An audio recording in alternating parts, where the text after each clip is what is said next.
With the threat of tariffs looming, the Bank of Canada has just cut the policy interest rate again by another 0.25%. But the question on everyone's mind is, how will this affect home prices? That's right, folks, it's time for another classic Millennial Moron update on the housing market in Canada.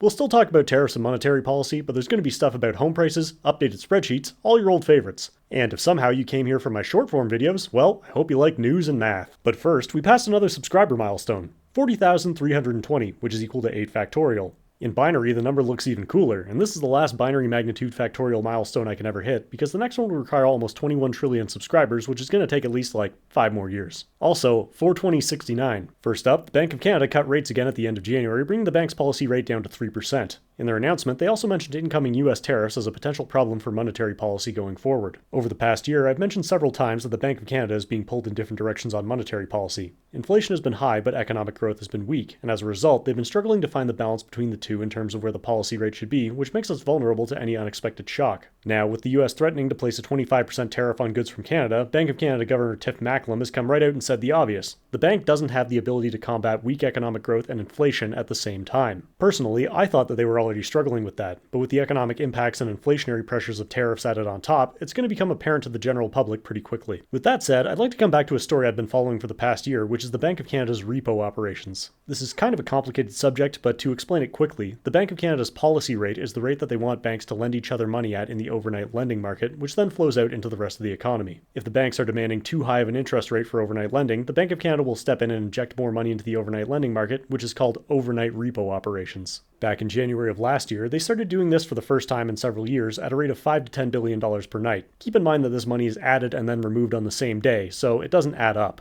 After a month, they stopped repo operations and went back to business as usual. Then in July, they restarted repo operations, this time at about $16 billion per night.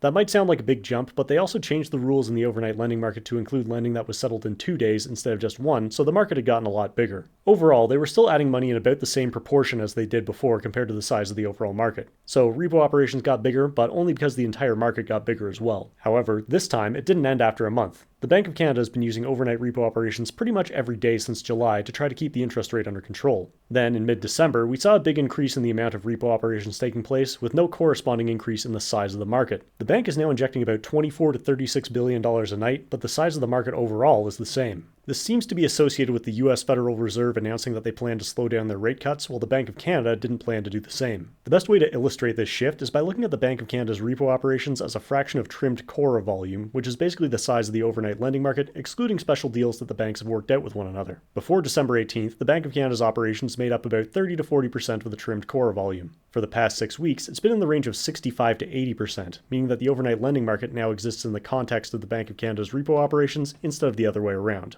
A year ago, I suggested that these repo operations might signal a shortage of cash in the market, which could lead to an early end to quantitative tightening, which is the process of the Bank of Canada reversing their money printing from the pandemic and pulling that money back out of the market. And in mid-January of this year, they announced that they would be ending quantitative tightening earlier than they anticipated before they finished removing all of that excess money from the economy. I'm still consulting with more experienced financial people to figure out what this all means, but from my perspective, it looks like we're starting to take extraordinary monetary actions, even though we're claiming that everything is fine. And keep in mind, all of this started happening before tariffs were taken into account. Speaking of tariffs, our largest trading partner, the USA, imposed 25% tariffs on Canadian goods as of February 1st, with the exception of energy, which is only going to be taxed at 10%. This is obviously going to have a negative impact on economic growth in the longer term, but we'll see how the negotiations pan out. A lot of people have been asking me to do a video on tariffs, but frankly, it's not that interesting of a topic for me to discuss because basically every news outlet and commentator is covering it non-stop, and it's largely speculation at this point. In my last video, I said I thought this was basically a strong-arm negotiating tactic and not something I wanted in the long term, but it's still up in the air at this point. As citizens, we're really just along for the ride and are probably better off using this time to develop our own local supply chains for goods and services instead of waiting for the government to save us. Now, rather than repeat a bunch of the analysis you've already heard, I'd rather toss out something I haven't really seen the media talking about, which is that unless these tariffs are going to be in place long term, it's effectively a massive tax grab from American businesses and consumers who are ultimately the ones who have to pay the tariffs. Between Mexico and Canada, the US imports about $1 trillion of goods per year under the Free Trade Agreement, which means that with 25% tariffs, they'd be taxing an extra $685 million a day away from Americans, at least until they can rearrange their supply chains. Trump has mentioned how the US used to run off of tariffs instead of income taxes, but these moves haven't been coupled with any income tax breaks, so as far as I can see, it seems more like the US federal government skimming a bunch of money from their citizens rather than trying to change the government's main revenue source. Personally, like I said in my last video, I'm still not convinced that the tariffs are anything more than grandstanding for the sake of pandering to Trump's base. In fact, after I wrote the original script for this segment, I had to come back and add this part because the US announced that they'd be pausing tariffs for another month after the Canadian government agreed to a $1.3 billion border security plan. Here's the thing,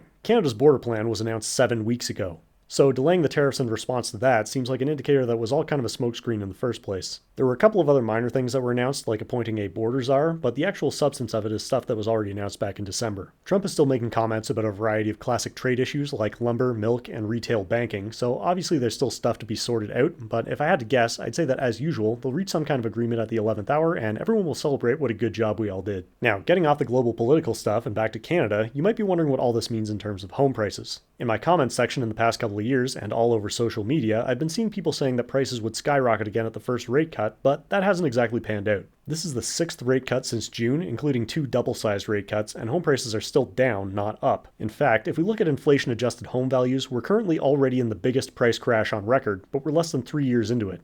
In previous crashes, we've taken almost a decade to hit bottom. So for a little perspective, I decided to update a spreadsheet that I made a year and a half ago, which compares home prices to what people can borrow on a fixed monthly payment to create a sort of borrowing power index. I used this to explain and visualize my hypothesis that the housing bubble was largely driven by cheap interest rates because people mainly look at the monthly payment rather than the overall price. The first time around, I just included inflation, but this time I decided to add in real wage growth to get a more generous estimate of what people can actually afford. I also added a few more home price index sources to get a bigger range of data to work with. I crunched this all down into a ratio of borrowing power to home prices, and what I found is that no matter how you break it down, home prices still haven't fallen far enough to match our current interest rates and what people can actually afford to pay. So while mortgage rates might be falling, home values have been continuing to decline because nobody can afford them. If we look at where we were in the 15 years leading up to the rate hikes, we still need home prices and mortgage rates to fall to get back to a place where people can afford to buy. So even though the Canadian Real Estate Association got an entire half hour to present their housing market projections on CPAC for some reason, I don't see how we're going to see a return to meaningful price growth in the short term based on the current circumstances. Interest rates are still much higher than they were at the price peak, the economy is slowing down, unemployment is up, and we just layered the uncertainty of a potential trade war on top of all of that. Maybe I'm just missing something, but I just don't think there's enough money in the economy right now to start bidding prices up massively every year like we used to. We may, in fact, be in for a good old-fashioned housing correction, even if that just means prices staying flat for a few years while the value gets eroded by inflation. Anyway, that's all for this week, so as always, thanks for watching, and I'll see you next time.